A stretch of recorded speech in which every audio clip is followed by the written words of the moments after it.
এ যেন নতুন বাংলাদেশ। স্ট্যাম্পে লাগলেও পড়ল না বেল। আম্পায়ার দিলেন একের পর এক সিদ্ধান্ত পাকিস্তানের পক্ষে, তবুও জিততে পারল না পাকিস্তান।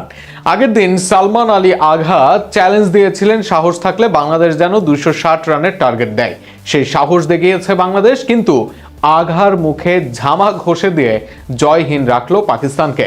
টাইগারদের দুর্দান্ত জমজমাট নাটকীয় ম্যাচ নিয়ে আরও শুনুন প্রতিবেদনে।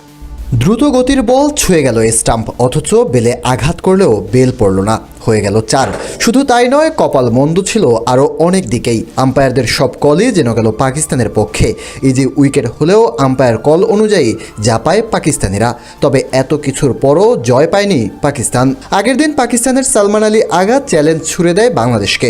বলেছিল যদি 260 রানের মতো টার্গেট দেয় তাহলে সেটা চেজ করে জিততে পারবে পাকিস্তান। তবে বাংলাদেশের এমন সাহস আছে কিনা সেই সন্দেহ প্রকাশ করেন তিনি। তবে পরদিন ঠিকই 270-এর নিচে টার্গেট দিয়েই ইনিংস ডিক্লেয়ার করেন নাজমুল হোসেন শান্ত। আর সেই টার্গেট পেয়ে শুরুতেই বাংলাদেশের উপর চড়াও হতে চায় পাকিস্তান। শুরুতেই তাসকিনের বলে মাত্র 2 রানে ফিরে যান ইমামুল হক।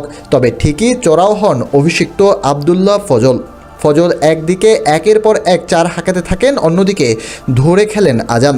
তবে 33 বলে 15 রান করে আজান আউট হওয়ার পর ফজলের সাথে তেমন কেউ জুটি করতে পারেননি। একের পর এক 4-6 ওয়ানডে স্টাইলে যখন 50 হাঁকান তিনি, এরপরেই শুরু হয় স্পিন জাদু।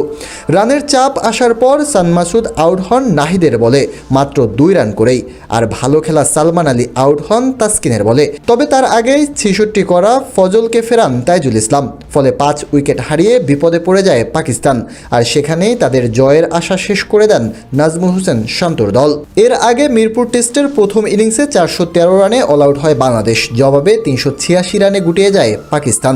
27 রানের লিড নিয়ে দ্বিতীয় ইনিংসে ব্যাটিংয়ে নেমে 9 উইকেট হারিয়ে 240 রান সংগ্রহ করে ইনিংস ঘোষণা করেছে টাইগাররা।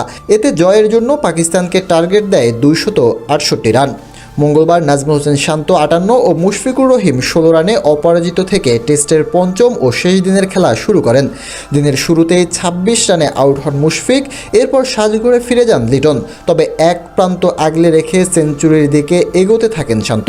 তবে দলীয় 216 রানে 150 বলে 87 রান করে আউট হন টাইগার অধিনায়ক। শান্তর বিদায়ের পর ধস নামে বাংলাদেশের ব্যাটিং লাইনে। মিরাজ 24, তাইজুল 3 ও তাসকিন 11 রান করে সাজঘরে ফিরে যান। এরপরই ইনিংস ঘোষণা করে দেন অধিনায়ক শান্ত। তবে বাংলাদেশের এই টার্গেট যথেষ্ট ছিল হার এড়ানোর জন্য।